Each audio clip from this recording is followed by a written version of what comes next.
오늘 본문은 블레셋 땅에 임한 하나님의 재앙이 나오죠. 블레셋 땅에 다곤 신전이라고 있는데 블레셋 사람들이 하나님의 법궤를 뺏어다가 거기다 갖다 놨어요. 그리고 그 다음날 가보니까 어떻게 돼 있어요? 그 다곤 신이 엎드러져 있는 거예요. 그래서 희한하다. 이게 왜 이렇게 엎드러져 있나? 처음에는 몰랐어요. 그래서 다시 세워놓고 또 한참 있다가 그 다음날 또 와보니까 어떻게 돼 있다고요? 그냥 엎드러져 있는 게 아니라 머리하고 손이 떨어져 나가 있고 몸뚱아리만 덜렁덜렁 있더라. 그래서 그때에서 깨달은 거죠. 하나님의 법궤가 다곤 신전에 들어와 있었기 때문에 우리의 신 다곤이 부서졌구나 하는 것을 깨달은 거예요. 그리고 이 다곤 신만 부서진 게 아닙니다.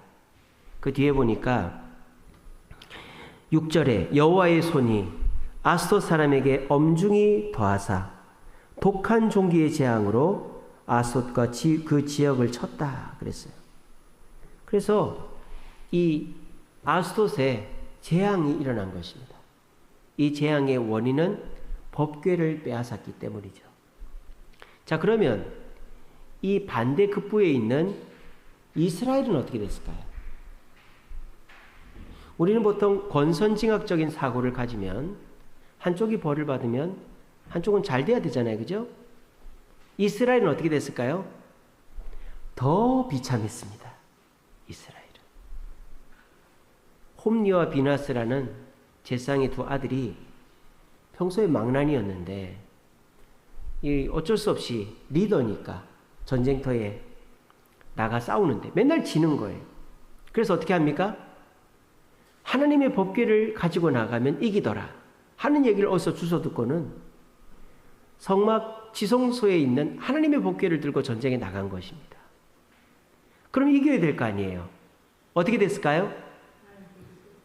졌고 법궤를 빼앗긴 거예요. 그리고 홈리와 비나스는 그 전투에서 죽습니다. 두 사람만 죽는 게 아니라 그 소식을 들은 아버지 엘리 제사장도 의자에 앉아있다가 털썩 주저앉다가 의자 등받이에 목이 부딪혀가지고 목뼈가 부러져 죽고 집안이 풍비박산이 나버린 것입니다. 우리의 상식으로 이해가 안 됩니다. 권선징악이면 한쪽이 벌을 받으면 한쪽은 상을 받아야 되는데 어떻게 이런 일이 벌어졌을까? 더군다나 홈리와 비나스, 엘리 제사장은 이스라엘의 리더 아닙니까? 이스라엘 백성 아닙니까? 그런데 어떻게 벌을 받을 수가 있죠? 여기서 우리가 알 수 있는 것은 하나님은 사람에 의해서 좌지우지 되지 않으신다는 것입니다. 하나님은 사람이 잘한다고 복을 주시고 못한다고 벌을 주시는 게 아니에요. 하나님의 입장에서 선과 악을 선택하십니다. 내가 볼 때 이것은 선이다. 이렇게 하면 하나님이 기뻐하실 거야. 아무리 내 입장에서 착한 일을 해도 하나님의 뜻에 맞지 않는 선행, 하나님의 입장에서 맞지 않는 행동들은 절대 복을 받을 수가 없습니다. 그리고 하나님의 백성이라고 당연히 복을 받는 일은 더더군다나 없다라는 것입니다. 우리는 그 착각에서 벗어나야 됩니다. 내가 이렇게 하나님 기뻐하실 만한 일을 하면 복을 받겠지. 그거는 내 착각이에요. 하나님이 뭐라 그랬습니까? 성전 문 닫을 자가 있었으면 좋겠다 그랬어요. 열심히 제사 드리고 있는데, 열심히 헌금하고 있는데, 열심히 구제하고 있는데 하나님은 그 이스라엘 백성들에게 누가 성전 문을 좀 닫아줬으면 좋겠다. 왜? 하나님의 뜻에 맞지 않는 예배, 제사, 헌금, 구제는 복을 받기는커녕 벌을 받을 수 있다는 것입니다. 그리고 하나님은 이스라엘 백성들을 정죄하시고 심판하셨습니다. 2000년간 떠돌이가 되게 하셨습니다. 자기 백성이라고 무조건 보호해 주시고 복을 주시는 것이 아니다라는 것이죠. 하나님은 사람에 의해서 좌지우지 되시는 게 아니라 하나님의 선택에 의해서 결정하시고 모든 것을 행하십니다. 그럼 우리가 어떻게 해야 됩니까? 하나님께 맞춰야 되는 것이죠. 그런데 오늘날 교회들이 하나님께 맞추고 있느냐? 못 맞추고 있단 말이에요. 그래서 오늘날 교회들이 어떻습니까? 교인이 줍니다. 제가 어제 필리핀 우리 단기 선교 다녀왔잖아요. 백현두 선교사님이 이빨 치료 때문에 한국에 잠깐 들어왔어요. 그래서 그 백현두 선교사님이랑 저희 그 고향 후배 목사랑 셋이서 식사를 하고 얘기를 나눴는데 교회들마다 비상이랍니다. 이 코로나 이후에 교회가 회복이 안 돼가지고 교인들이 오질 않는데요. 그래서 1000명 교회는 700명밖에 안 모이고 100명 교회는 70명밖에 안 모이는 거예요. 그러니까 우리 주세움 교회는 80명 출석이 지금 100명이 됐잖아요. 그러니까 이런 일이 없대요. 지금 전국의 교회들 중에서. 교회가 부흥하는 경우는 없는데 우리는 하나님의 특별한 은혜로 교인이 부흥을 하고 있는 것입니다. 그래서 우리 한국교회의 현실이 지금 너무너무 위태하다. 10년을 못 버틸 것이다. 그런 얘기들 하더라고요.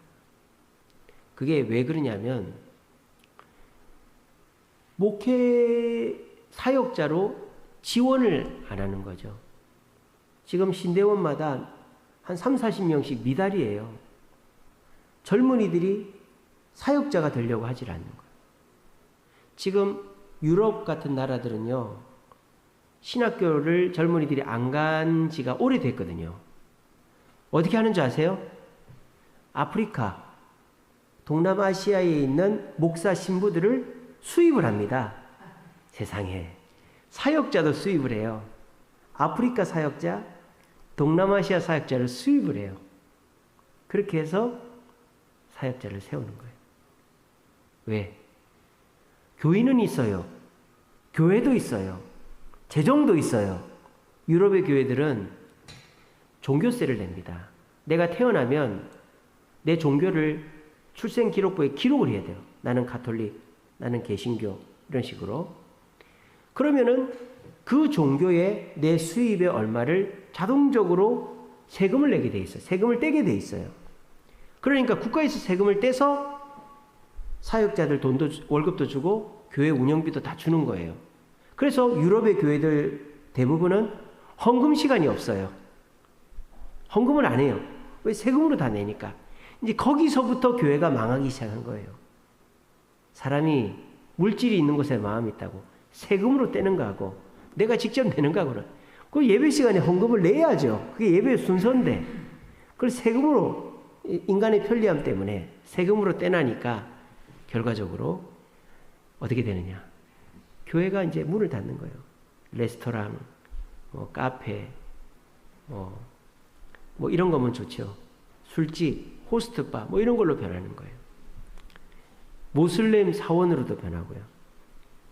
그래서 이 교회들이 점점 위축이 되는 가장 큰 이유 중에 하나가 이제 사역을 할 사람이 없는 거예요. 교회에서. 그러니까는 교회 전도사님들, 목사님들, 사역자를 구하기가 너무너무 힘들다는 거예요. 예전에는 부교육자를 면접을 받습니다. 우리 교회 전도사님 구합니다. 올리면 한 10통, 20통 들어와요. 그러면 이제 전화 면접을 해서 한 5명으로 줄이고 와서 면접을 해서 1명을 뽑는단 말이에요. 요즘은 어떻게 하는지 아세요? 전도사가 교회를 면접을 합니다. 전화를 해가지고 목사님 그 교회 사택 줍니까? 살인은 얼마나 줍니까? 그 교회 학비는 다 줍니까? 예, 알겠습니다. 끊어버리고 안 와요. 그렇게 해서 전화해가지고 사례나 사택이나 이 조건이 맞으면 한번 와보는 거예요. 그리고 어디 신방 가자 그러면 저 업무 시간 다 끝났는데요. 그리고 새벽기도 나와라 그러면은 제 설교 순서에만 나가면 안 됩니까? 이런다는 거예요. 그러니까 목사님들이 오히려 부교육자들 때문에 더 스트레스를 받고 있다는 거예요. 성도들 때문에도 스트레스를 받는데 그렇다고 부교육자가 없을 수도 없고 그러니까 아예 큰 교회는 정말 최고의 대우를 해주는 거죠. 그러면은 큰 교회들은 많이 모을 수가 있다는 거예요. 근데 이렇게 어중간한 교회들은 그럴 수도 없고 하니까 교회가 너무너무 힘들어진대요. 그래서 지금 우리가 생각하는 것 이상으로 한국 교회가 힘들어지고 있습니다. 그러니까 우리는 우리 교회 내에 있으니까 그런 걸 전혀 못 느끼잖아요. 우리는 전사님 두 분 뭐 열심히 잘하고 계시고, 우리는 교인이 늘고 하니까 그런 거가 전혀 이제 상관이 없는데, 교인이 6개월 동안 한 명도 새로 등록을 안 하고, 막 교인이 떠나가고, 그리고 막 사역자를 못 구해가지고 교육부서를 그냥 어른 예배 와가지고 어른 예배 드리게 하고, 그러니까 애들이 자동적으로 예배가 재미가 없고 하니까 안 나오고, 그래서 교인은 3,000명인데 주일학교가 100명도 안 되는 뭐 그런 교회들이 부지기수인 거죠. 저는 그런데요, 이런 교회의 지금 어려움이 어디서부터 시작됐는가? 세상과의 분쟁에서부터 시작됐다는 생각을 합니다. 세상이 교회를 비난하기 시작합니다. 근데 그 비난의 원인을 우리가 제공했잖아요. 교회 목사들이 타락하고 교회가 싸우고, 그러다 보니까 그게 교회의 그 뉴스에 나다 보니까 이 교회가 세상으로부터 비난을 받습니다. 그러면은 교회가 회개하고 사과해야 될 텐데 그러기는커녕 세상과 맞서고 있는 거죠. 그래서 거리로 나서고 투쟁하고, 그러니까 어떻게 된 거예요? 세상도 고난을 당하고 교회도 하나님이 고난을 주는 거예요. 그래서 모두가 죽는 세상이 되고 있다라는 거예요. 오늘날 세상도 엉망진창이죠. 인구가 줄고 있습니다. 왜? 애를 안 낳으려고 하니까. 젊은이들이 즐기고 싶고 여유 있게 살고 싶으니까 가정을 이루고 애를 낳을 그 돈을 가지고 나한테 쓰는 거죠. 그러니까 결혼도 안 하고 결혼을 해도 애를 안 낳으려는 거예요. 그러면서 사람들의 식습관이나 사람들의 생활이 바르지 못하고 난잡하니까 전염병이 돌고, 세상이 그 전염병이 하나 끝날 때쯤 되면 또 하나 생기고 지금 그런 식으로 가고 있는 거죠. 그런데다가 인간들의 이 욕심 때문에 지금 우리가 이 탄소 감소, 그리고 이제 그 재생에너지, 이런 자연 에너지를 써야 되니까 그렇게 하려고 해도 할 수가 없대요. 왜? 사람들이 전기를 너무 많이 쓰니까 전기를 안 쓰게 할 수가 없다 이거예요. 그래서 전기, 가스 이런 걸 줄일 수가 없대요. 그래서 원자력 발전을 안 할 수가 없답니다. 그래서 그 결과로 자연재해가 계속 일어나고 있는 것이죠. 그래서 지금 세상은 세상대로 망하고 교회도 하나님으로부터 고난을 당하고 심판을 받는 이런 시대가 왔다. 그래서 지금은 다 죽는 시대가 왔다는 것입니다. 그러면 교회에게 소망이 없는가? 아닙니다. 제가 아까 말씀드렸죠. 하나님은 하나님의 뜻에 맞는 자들은 복을 주십니다. 어떤 환경이라도. 하지만 자기 백성이라도, 아무리 하나님을 섬기는 교회라도 하나님의 뜻과는 다르게 하나님의 방식으로 섬기지 않고 세상과 맞서는 교회는 절대 복을 주지를 않는 것입니다. 대한민국에 있는 많은 교회들이 교인이 줄고 혼란스럽고 문제가 끊이지 않지만 저는 믿습니다.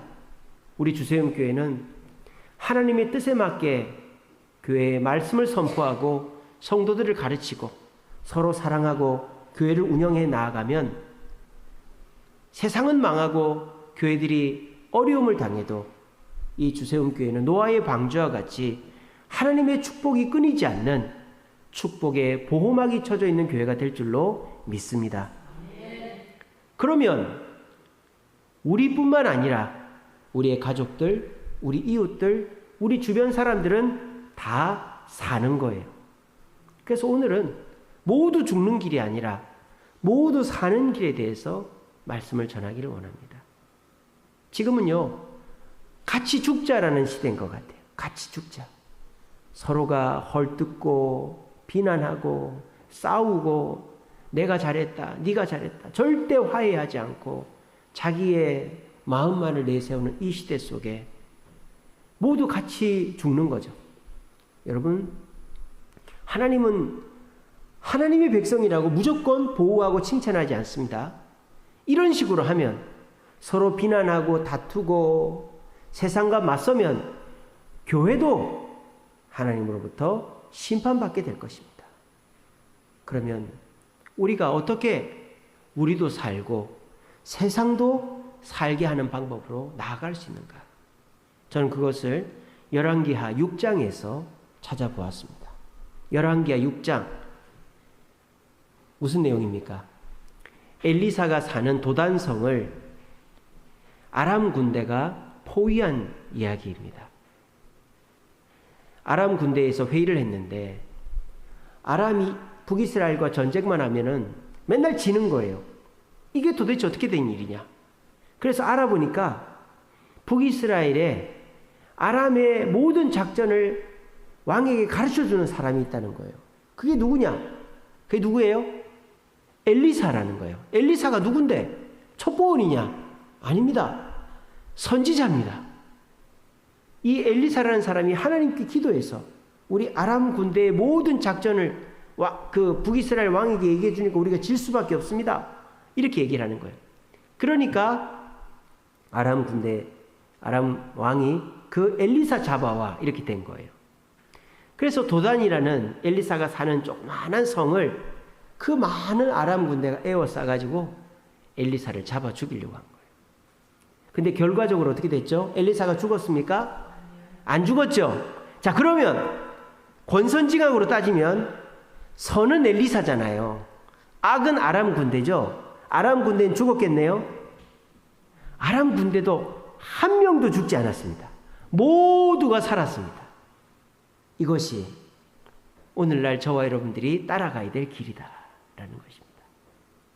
나도 살고 나를 공격하고 나를 미워하고 나를 죽어라고 따지고 묻는 그 사람도 살리는 길이 엘리사 그 이야기 속에 담겨 있다라는 거예요. 여러분들 혹시 마음속에 미워하는 사람 있지 않습니까? 마음속에 저 사람 좀 안 나왔으면 좋겠다. 안 보였으면 좋겠다. 그런 사람 있지 않습니까? 그러면 여러분들도 하나님께 버림받을 줄로 이 시간에 생각을 하시기 바랍니다. 하나님은 미워하는 자에게 복을 주지 않아요. 하나님은 저 사람만 없어지면 좋겠다. 그런 사람은 절대 복을 주지 않습니다. 요즘 교회들이 세상은 썩었고 교회를 비난하는 세상 사람들은 벌받아야 된다고 데모하고 투쟁하고 그러니까 어떻게 돼요? 교회도 고난을 받고 세상도 고난을 받는 거예요. 이러면 다 죽는 거예요. 오징어 게임에 그 할아버지가 이러다 우리 다 죽어. 다 죽는 거예요 지금. 우리 지금 다 죽는 길로 가고 있는 거예요. 아무리 하나님의 백성이라도 아무리 하나님이 사랑하는 자라도 미워하고 다투고 용서하지 않으면 절대 살아남을 수가 없습니다. 혹시 여러분들의 입술에 누군가를 미워하고 불평하고 불만하는 입술이 떠나가지 않지 않습니까? 여러분 자신을 점검해 보시기 바랍니다. 나는 과연 미워하는 사람을 그대로 품고 살아가진 않는가? 그러면 나도 죽는 거예요. 미움은 독입니다. 내 마음속에 남편을 미워하고 자녀를 미워하고 직장 동료를 미워하고 성도를 미워하면 내 마음속에 독이 있는 거예요. 그럼 결국 나도 죽는 거예요. 어떤 이유에서든 저 사람이 나한테 실수를 했건 저 사람이 정말 천혜의 나쁜 놈이건 하나님은 그거 따지지 않습니다. 지금 엘리사 잡으러 온 아람 군대도 하나님은 살려주시고 엘리사도 살았잖아요. 천혜 나쁜 아람 군대도. 우리의 마음속에 누군가를 미워하고 누군가를 불평불만하고 험담하면 그것이 독이 되어 나도 하나님께 버림받아 망해버린다는 사실을 이 시간에 무겁게 받아들이시기 바랍니다. 엘리사는 어떻게 했을까요? 엘리사는 믿음의 눈을 떴어요. 믿음의 눈을. 자기 앞에 꽉 메워 있는 아람 군대를 보지 않고 믿음의 눈으로 세상을 봤다 이 말입니다. 그랬더니 뭐가 보였습니까? 아람 군대 뒤에 있는 하나님의 군대가 보였다는 것입니다. 여러분, 사탄은 우리의 남편, 아내, 자녀, 성도들을 마귀로 만들어버려요. 말로, 행동으로, 또 실수로. 여러분, 마귀 짓을 누가 제일 많이 할까요? 내 곁에 있는 사람들이 하는 거예요. 제일 힘들게 하는 사람이 누구예요? 남이 아니에요. 남은 안 보면 그만이에요. 근데 내가 제일 힘든 사람이 누굴까요? 내 남편이고 내 아내고 내 자식 새끼들이고 내 성도들이에요. 근데 안 볼 수가 없단 말이에요. 그러니까 미치고 환장하는 거죠. 마귀는 내 가족들, 내 이웃들, 내 직장 동료들, 내 성도를 마귀로 보이게 합니다. 그럴 때 우리는 어떤 눈을 떠야 될까요? 어떤 눈을 떠야 될까요? 믿음의 눈으로 봐야 되는 것입니다.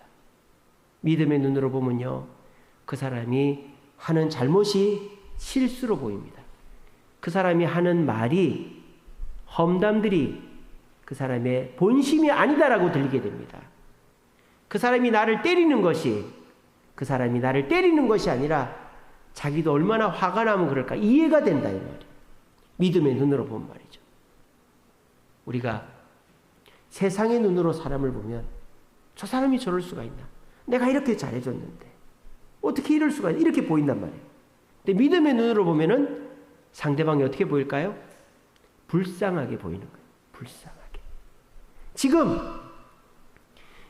나중에 보시면 이 엘리사가 아람 군대를 다 살려줍니다. 왜 살려주는지 아세요?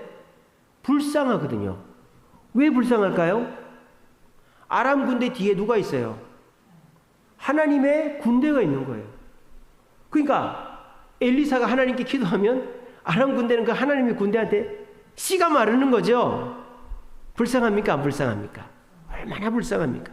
믿음의 눈으로 보면 아무리 나를 때리고 나한테 험담하고 나한테 피해를 줘도 불쌍해 보이는 거예요. 불쌍해 보이는 거예요. 여러분 눈에 원수가 불쌍해 보인다? 그럼 여러분들은 하나님의 복을 받을 사람인 줄로 믿으시길 바랍니다. 예수님께서, 제가 이번 주에 말씀 보내드렸죠? 베드로가 칼을 빼가지고 말고라는 종의 귀를 뺐어요. 그때 예수님이 뭐라고 하십니까? 칼로 망한다고 하시고는 내가 12군단이나 더 되는 군대를 부를 수 있다는 걸 넌 모르느냐? 라고 말씀하셨어요. 그리고 예수님은 그냥 그 군인들에게 반항도 안 하고 그냥 따라갔어요. 저는 믿습니다. 예수님의 눈에 무엇이 보였을까요? 그 몇 안 되는 대제사장의 군대보다 더 많은 하나님의 군대가 보였을 것입니다. 그 하나님의 군대가 그 대제사장들과 그 제사장들과 그 군인들을 죽일 수도 있는데, 그런데 이 베드로가 어줍지 않은 칼을 가지고 휘두르니까 예수님께서, 참 베드로는 믿음의 눈을 뜨지 못해서 안타깝지만 믿음의 눈으로 그 현장을 바라본 예수님은 다 불쌍해 보이는 거죠. 다 불쌍해 보이는 거예요. 그래서 예수님이 십자가에서 뭐라고 하십니까? 주여, 저들의 죄를 용서해 주옵소서.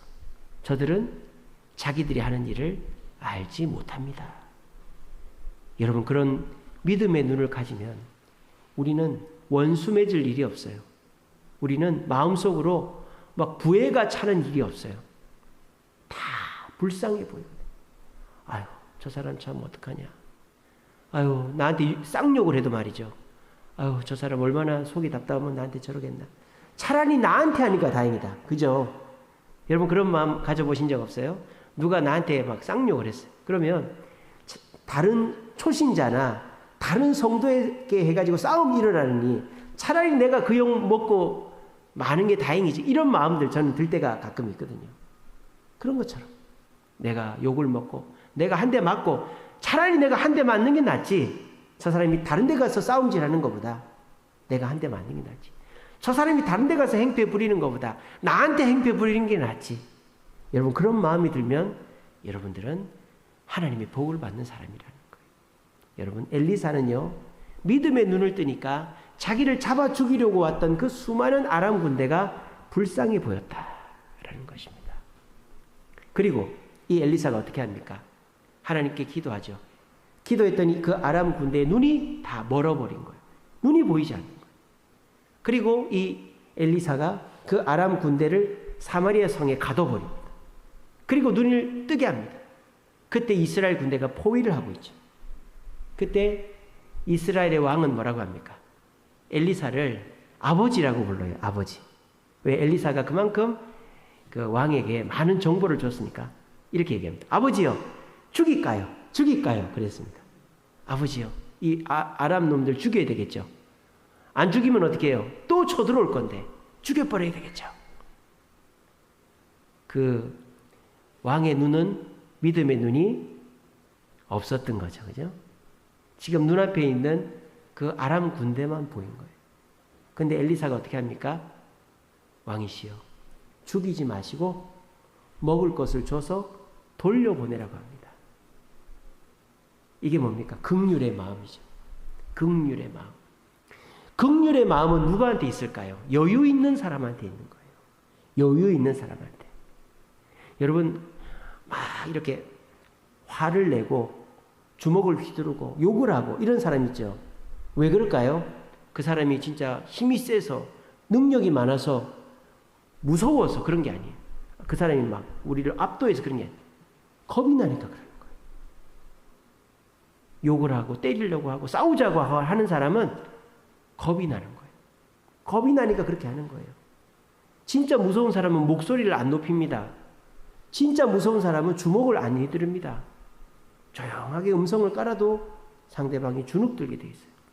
근데 막 목소리가 크고 한판 붙자고 하고 이런 사람은요, 자기가 겁이 나니까 그렇게 하는 거예요. 엘리사는 자기가 여유가 있는 거예요. 왜? 믿음의 눈으로 하나님의 군대를 봤거든요. 그러니까 그 아람 군대를 불쌍히 여기게 된 것이죠. 여러분, 세상 사람들이 밉습니까? 세상 사람들보다 우리가 손해보는 것 같습니까? 우리의 믿음의 눈이 떠지지 않았고 우리가 얼마나 많은 은혜와 풍족함을 누리고 있다는 것을 잊고 또 그것을 못 누리고 있기 때문에 우리가 세상을 부러워하고 쫓기고 그렇게 살아가는 것입니다. 우리는 하나님의 큰 은혜를 받은 사람들입니다. 그리고 우리가 따르고 믿는 하나님은 우리 아버지 되시는 분입니다. 그러므로 그 하나님을 모시고 있는 저와 여러분들은 이 세상에서 무서울 것이 없는 사람이라는 사실을 굳게 믿으시기를 바랍니다. 베드로가 유대인들에게 잡혀갔을 때 뭐라고 합니까?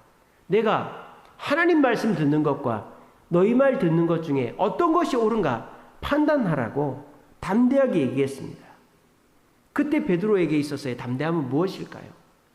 자기가 힘이 세서 뭐 자기를 도와줄 백이 있어서가 아니라 하나님으로부터 압도할 수 있는 힘과 능력을 가지고 있다는 사실을 굳게 믿었기 때문에 베드로는 그렇게 담대하게 그들 앞에서 얘기할 수 있었던 것입니다. 여러분, 여유 있는 사람이 긍휼을 베푸는 거예요. 쫓기는 사람은 목소리가 커지고 같이 싸우고 주먹질하게 돼 있는 거예요. 혹시 여러분들한테 누가 죽자고 덤벼듭니까? 그러면은 살자고 그 사람을 품어주시기 바랍니다. 저 사람이 저렇게 죽자고 덤벼드는데 나도 같이 욕하고 나도 같이 험담하고 나도 같이 그 사람을 역적 모의를 해버리면 나도 똑같은 사람 되는 거예요. 내가 여유가 없으니까 그렇게 하는 것입니다. 그러려면 어떻게 해야 됩니까? 내가 얼마나 은혜를 받은 사람이고 내가 얼마나 많은 것을 누리고 있는 사람인가를 깨달으면 되는 겁니다. 그러면 내 마음에 여유가 생겨요. 그러면 엘리사처럼 죽이려고 달려든 사람들을 용서할 수가 있는 것입니다. 그래서 엘리사는 어떻게 합니까? 아람 군인들을 다 풀어줍니다. 엘리사가 아람 군인들을 풀어준 이유가 뭘까요? 풀어줬으니까 다시 나를 공격하러 안 오겠지라고 생각하고 풀어줬겠죠. 그렇지 않아요. 오늘 성경을 보세요. 풀어주고 난 이후에 곧바로 다시 쳐들어옵니다. 다시 쳐들어와요. 열왕기하 그 6장에 보면 이제 다 풀어줬거든요. 그런데 다 풀어주고 난 다음에 이후에 아람 왕 베나닷이 사마리아 성을 다시 에워쌌어요. 다시 에워싸가지고 이 사마리아 성 사람들이 굶어 죽게 된 거예요. 근데 사람들이 엘리야에게 원망을 안 했겠습니까? 엘리야, 너 때문에 우리 죽게 생겼다. 우리를 에워쌌던 그 아람 군대를 우리가 죽여버리기만 했어도 다시 우리를 쳐들어오지 않았을 텐데. 그런 얘기 하지 않았습니다. 엘리야가 한마디 했습니다. 뭐라고 했느냐? 내일 이맘때 사마리아 성문에서 고운 밀가루 한 스아에 한 세겔, 보리 두 스아에 한 세겔로 매매하리라. 이게 무슨 말입니까? 아람 군대는 곧 물러간다 라고 예언을 한 거예요. 그랬더니 그 군대 장관 한 사람이 말도 안 되는 소리 하지 마라. 어떻게 그런 일이 있느냐. 그렇게 한 거예요. 근데 진짜 그 다음날 되니까 아람 군대가 다 물러간 거예요. 그걸 누가 얘기해 주는 거예요? 성 밖에서 살던 나병 환자들이 얘기를 해준 거예요. 그래서 엘리사의 말을 믿지 않았던 그 군대 장관은 사람들에게 맞아 죽습니다. 이게 뭡니까? 엘리사는 어쩜 알고 있었을지도 몰라요. 이 아람 군인들을 풀어준다고 해서 그들이 변화되지 않을 거라는 걸 알고 있었어요. 그러면 엘리사는 그 아람 군대를 왜 풀어줬을까요? 왜 풀어줬을까요? 하나님의 뜻이기 때문입니다. 하나님을 기쁘시게 하기 위해서입니다. 하나님께서 지켜보고 계심을 믿었기 때문입니다. 사람 보고 한 거 아니에요. 원수를 사랑해라. 오른뺨을 때면 왼뺨도 돼. 엘리사는 원수 아람 군대를 하나님 때문에 풀어준 거예요. 그랬더니 아니나 다를까 그 아람 군대가 또 이스라엘 쳐들어왔지만 하나님께서 이스라엘을 보호해 주신 겁니다. 이게 뭡니까? 우리가 잘 보여야 할 대상은 사람이 아니라 하나님이라는 거예요. 사람은 아무리 잘 보여봐야 금방 변합니다. 자기 이익에 따라서. 근데요, 우리가 하나님께 맞추느라 사람을 잃어버리죠.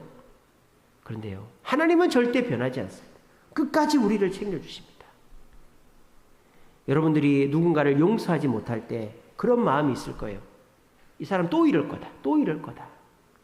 그러니까 이번에는 내가 절대 안 봐준다. 그렇죠. 또 그럴 거예요. 여러분들한테 욕하고 비난하고 또 싸우자고 덤벼드는 그 사람 용서해줘도 또 그럴 거예요. 여러분의 남편, 자녀들, 이웃들, 성도들. 그런데요, 그 사람이 또 그러든지 말든지 우리에게 아무런 해가 되지 않는 방법이 있다 이 말이에요. 그게 뭐예요? 하나님의 은혜를 받으면 되는 거예요. 하나님의 돌봄을 받으면 되는 거예요. 그 사람이 아무리 뒤에서 험담을 해도, 그 사람이 아무리 나를 공격해도 하나님이 보호하시면 여러분들은 털끝만큼도 상하지 않는 줄로 믿으시기를 바랍니다. 이것이 모두가 사는 길이에요. 이렇게 하면은 여러분들을 공격하고 비난하고 험담했던 사람도 삽니다. 왜? 그거는 오래 갈 수가 없어요. 여러분 가만히 보세요. 나쁜 짓 하는 사람 오래 갑니까? 절대 오래 못 갑니다. 사기치는 사람 오래 갑니까? 절대 오래 못 갑니다. 우리가 물건을 써도요, 물건을 그 사용 설명서에 맞게 써야 오래 쓰지, 그거를 막 물에도 담궜다가 뭐 밤새도록 썼다가 험하게 다루면 금방 고장이 나는 거예요. 마찬가지로 정상적으로 하나님의 뜻대로 사는 사람은 평안하게 오래 삽니다. 근데 자기가 조금 더 벌어보겠다고, 자기가 조금 더 인정받아 보겠다고, 자기가 좀 더 뛰어나 보이겠다고 비정상적으로 생각하고 행동하고 말하는 사람은 오래 못 갑니다. 근데 중요한 건 뭔지 아세요? 그 사람이 그렇게 해서 망하지 않고 나도 살고 그 사람도 살게 하려면 어떻게 돼요? 내가 그 사람을 미워하면 안 되는 거예요. 나는 계속 그 자리에 있어야 되는 거예요. 어떤 마음으로? 불쌍히 여기는 마음으로. 그러면 어떻게 되는 거예요? 하나님은 그 사람을 봐서 그 사람을 용서해 주는 게 아니라, 회복시켜 주는 게 아니라, 여전히 그 사람을 긍휼히 여기는 마음으로 그 자리에 가만히 서 있는 나를 보고 내 남편, 내 아내, 내 자녀, 내 성도를 회복시켜 주시는 거예요. 이게 뭐다? 나도 살고 모두가 사는 길이다라는 겁니다. 근데 지금은 어때요? 모두가 죽는 길로 가는 거예요. 성도들도 교회들도 세상이 밉다, 왜 교회를 비난하나 핍박하나 데모하고 서로 다투고 싸웁니다. 그러다 보니까 어떻게 됩니까? 하나님이 교회를 보호하지 않고 축복하지 않으시는 겁니다. 세상은 악해져서 이미 멸망의 길로 가고 있고, 그 세상 앞에 교회도 세상을 비난하고 싸우니까 하나님이 교회를 향한 사랑과 보호를 걷어가시는 거예요. 그러니까 어떻게 돼요? 오늘날 세상도 망하지만 교회도 망하는 길로 가고 있는 거예요. 그럼 어떻게 해야 될까요? 교회가 사는 길은 하나님의 눈으로 세상을 바라보는 것입니다. 엘리사가 믿음의 눈으로 아람 군대를 봤더니 그 뒤에 있는 하나님의 군대가 보여서 그 아람 군대가 불쌍히 보인 것처럼, 우리들도 믿음의 눈으로 나를 공격하고 나를 비난하고 나하고 싸우자고 죽자고 달려드는 내 남편, 내 아내, 내 자녀, 내 이웃, 내 성도들을 바라볼 때 믿음의 눈으로 보면 그 사람들이 불쌍해 보이는 거죠. 얼마나 다급하면, 얼마나 겁이 나면, 얼마나 의지할 데 없으면 나한테 저렇게 덤벼들까? 차라리 나한테 저러는 게 다행이다. 그런 마음이 들면 여러분들은 하나님의 은혜를 받을 자격이 있는 사람이라는 거죠. 근데 거꾸로 저 사람이 나한테 왜 저러나, 내가 뭘 잘못했다고, 나도 가만히 안 있을 거야. 그렇게 되면 하나님이 저와 여러분들을 보호하는 그 보호와 축복을 걷어가신다니까요. 그러면 그 사람은 자기 죄로 망하고, 우리는 하나님의 뜻대로 하지 않아서 우리도 망하는 거예요. 다 죽는 거예요. 이러다 다 죽어. 다 죽는 거예요. 그럼 어떻게 해야 된다고요? 믿음의 눈으로 죽자고 덤벼드는 사람한테 살자고 용서해 주는 거예요. 그러면 그걸 누가 보고 있어요? 하나님이 보고 있는 거예요. 그리고 하나님이 우리를 보호하시는 거예요. 죽자고 덤벼드는 사람 용서해 줬습니다. 그러면 잘못했습니다 하고 이제 안 덤벼들겠죠? 안 덤벼들겠죠? 또 덤벼듭니다. 남편 술 먹고 왔는데 다음부터 그러지 마. 좋은 말로 했어요. 또 술 먹고 왔어. 그러지 마. 또 술 먹고. 자식들이 잠 안 자요. 너 내일은 자야 된다. 시험이잖아. 또 안 자요. 내일은 주일이지, 자야지. 또 안 자요. 그러면 화가 나는 거예요. 이놈의 자식아, 이놈의 남편아. 싸워버리면 어떻게 되는 거예요? 나도 죽고 너도 죽는 거예요. 그럴 때 믿음의 눈으로 봐야 되는 거예요. 이 남편 놈이 얼마나 힘이 들면 저러겠나. 이 자식 놈들이 참 세상이 저러니까 저렇지. 믿음의 눈으로 보고 불쌍히 여기는 거죠. 그리고 그 사람이 나한테 잘하고 변화될 거를 기대하지 마시고 그냥 하나님 앞에서 부끄럽지 않기 위해서 내 노릇, 내 도리를 하는 거예요. 계속 용서해 주는 거죠. 7번이 70번 되도록. 그러면 그 사람은 언젠가는 변화되게 되어 있습니다. 탕자를 보십시오. 비정상적이잖아요. 부모의 재산을 빨리 타가는 것도 비정상적이지만 그거를 정상적으로 쓰지 않고 한 방에 다 털어먹은 것은 엄청난 비정상이죠. 그러니까 어떻게 됩니까? 금방 후회해 버리는 거예요. 근데 그 아버지가 이놈의 자식 집에 들어올 생각도 하지만 이러고 있으면 탕자는 당연히 망하겠죠. 그 아버지는 어떻게 될까요? 아버지도 망하는 거예요. 왜? 하나님이 원하시는 행동을 한 게 아니니까. 용서하고 사랑하지 않았으니까. 근데 그 아버지가 탕자를 사랑하는 마음, 불쌍히 여기는 마음, 믿음의 눈으로 탕자를 봤기 때문에 탕자가 배은망덕하고 괘씸하고 나쁜 놈이 아니라 어떻게 보였다? 어떻게 보였다? 불쌍히 보였다 이 말이에요. 그러니까 눈에 보이지 않아도 언제쯤 오나 맨날 언덕 가서 본 거예요. 근데 이놈이 온단 말이에요. 여러분 같으면 어떻게 합니까? 등짝을 스매싱을 하면서 이놈의 자식아 여기 무릎 꿇고 빨리 반성문서 이럴 거 아닙니까? 그 아버지는 그런 거 없어요. 와락 안고 동네 사람들이 째려봐도 자기 등으로 다 가리고 신발을 신겨주고 가락지를 끼우고 잘 왔다. 잘 왔다. 그래서 어떻게 됩니까? 아들도 살고 아버지도 사는 거예요. 이게 모두가 사는 길이다라는 것입니다.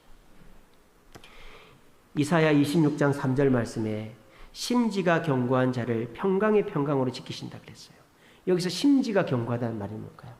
믿음의 눈으로 세상을 보는 자, 부화내동하지 않는 자입니다. 날씨가 좀 흐리다고, 경기가 좀 나쁘다고, 몸이 좀 아프다고, 아유 큰일 났다, 죽겠네, 나 망하겠네, 남 도와줄 때가 아니네. 심지가 견고한 자는 그런 자가 아니죠. 몸이 아파도, 사업이 안 돼도, 어려움이 생겨도, 누가 쌍욕을 해도 하나님 다 알고 계시지, 하나님 날 지켜보고 계시지. 그 마음 갖는 자가 심지가 견고한 자죠. 그런 자는 평강의 평강으로 지키신다. 그리고 그 사람이 하나님을 신뢰하기 때문에 그 사람도 살고 그 주변 사람들도 결국은 돌아와서 살게 되는 것입니다. 모두가 사는 길의 핵심은 누구예요? 그 사람이에요? 하나님이에요? 나예요. 나. 우리는 그렇게 생각합니다. 저 사람이 저 말투를 바꿔야, 저 사람이 저 행동을 바꿔야, 저 사람이 저 습관을 바꿔야 된다고 얘기합니다. 그러면 다 죽는 거예요. 왜? 그 사람은 절대 바꿀 일이 없으니까. 여러분, 여러분들의 남편이, 자식이, 성도가 바뀔 거라는 기대를 하지 마세요. 그거 기대하지 마시고 그냥 내가 내 할도리 하는 거예요. 하나님 기쁘시게 하는 거예요. 내가 심지가 견고한 상태로 하나님만 바라보고 용서하고 불쌍히 여기고 품어주는 거예요. 그러면 그 사람이 날 이용해 먹겠죠. 또 똑같이 반복하겠죠. 그러든지 말든지 똑같이 하는 거예요. 용서해주고 품어주는 거예요. 그럼 그거를 아무도 모르겠죠. 그것은 내 헛지랄이겠죠. 그렇죠? 누가 보고 계세요? 하나님이 보고 계시는 거예요. 그러면 하나님께서 우리의 마음을 견고하게 해주시고 평안하게 해주시는 거예요. 그리고 비정상적으로 사는 내 남편, 내 자식, 내 성도가 결국 그 비정상적인 삶으로 완전히 바닥을 치고 나면 우리가 눈에 들어오는 거죠. 그리고 우리한테 손을 내미는데 우리가 그때 그 손을 잡아주면 나도 살고 내 주변 사람도 다 사는 거예요. 이 길이 이 시대에 우리가 선택해야 될 길이다. 결국 키는 우리에게 있다는 거예요. 우리가 믿음의 눈을 가져야 된다. 말씀과 기도로 영적인 영안을 가지고 세상을 보고 나를 괴롭히는 사람들을 볼 때 마귀가 그 사람 얼굴에다가 온갖 크레파스를 칠해놓고 머리에다 뿔을 달아놔도 그 사람은 순한 어린 양과 같이 불쌍하게 보인다 이 말이에요. 그러면 어떻게 하면 됩니까? 예수님의 마음으로 용서하고 안아주면 뛰쳐나가고 뛰쳐나가도 또 안아주면 결과적으로 나도 하나님께 은혜를 받아 살고 그 사람도 결국 살게 되는 것입니다. 여러분, 내 남편, 내 아내, 내 자녀, 내 이웃들, 내 성도들 포기하고 있습니까? 여러분, 그러면 하나님도 우리를 포기할 것입니다. 하나님도 우리를 내버려 둘 것입니다. 그래, 네가 저 사람을 용서하지도 않는데, 사랑하지도 않는데 내가 왜 너를 사랑해 줘야 되는데, 이렇게 된다. 그런데 우리가 끊임없이 용서하고 화해하고 품어주고 노력할 때, 그래, 저놈이 누구를 닮았네? 나를 닮았네. That's my son. That's my boy. 나를 닮았네. 그러면서 주님은 어떻게 하십니까? 우리에게 평강의 평강을 주시고 복의 복을 더하여 주시는 것입니다. 그 모든 키는 저와 여러분들에게 달려 있습니다. 오늘 시간 이 말씀 굳게 가슴에 새기시고, 여러분, 남편이, 자녀가, 우리 이웃들이, 우리 성도들이 잘 되기를 원하십니까? 안 되기를 원하시나 보네. 없어져 버렸으면 좋겠어요? 잘 돼야죠. 다 잘 돼야죠. 다 살아야죠. 우리 마음속에 이 사람 없었으면 좋겠다, 저 사람은 빨리 죽었으면 좋겠다, 그런 마음 가지면 하나님 우리도 너도 그렇게 되라 그렇게 해버립니다. 그러면 다 죽는 거예요. 여러분, 믿음의 눈을 뜨시고 불쌍히 여기십시오. 그리고 다 잘 돼야지. 여러분 다 잘 돼야죠. 여당도 잘 되고 야당도 잘 되고 깡패도 잘 되고 우리도 잘 되고 북한도 잘 되고 우리도 잘 되고 러시아도 잘 되고 우크라이나도 잘 되고 다 잘 되는 길로 가야지. 저 나쁜 놈 죽어야 되고 저 사람 없어져야 되고 그런 마음 가지면 하나님께 복을 받을 수가 없습니다. 모두가 사는 길은 저와 여러분들에게 달려 있습니다. 우리가 모두 잘 돼야지 그 마음으로 불쌍히 여기는 마음을 가지고 긍휼히 여기는 마음을 가지고 그 사람을 품어주고 안아주고 또 뛰쳐나가고 또 욕을 하고 또 싸우자고 덤벼들어도 계속 용서하고 품어줄 때 하나님이 우리를 주목하시고 우리에게 복을 주시고 우리가 잘 되는 모습을 보고 결국 항복하여 우리에게 돌아올 때 품어주면 우리 모두가 내 남편도 내 자식도 내 이웃도 내 형제도 우리 성도들도 잘 되는 줄로 믿으시고 모두가 사는 길을 선택해서 갈 수 있는 저와 여러분 되시기를 간절히 바랍니다.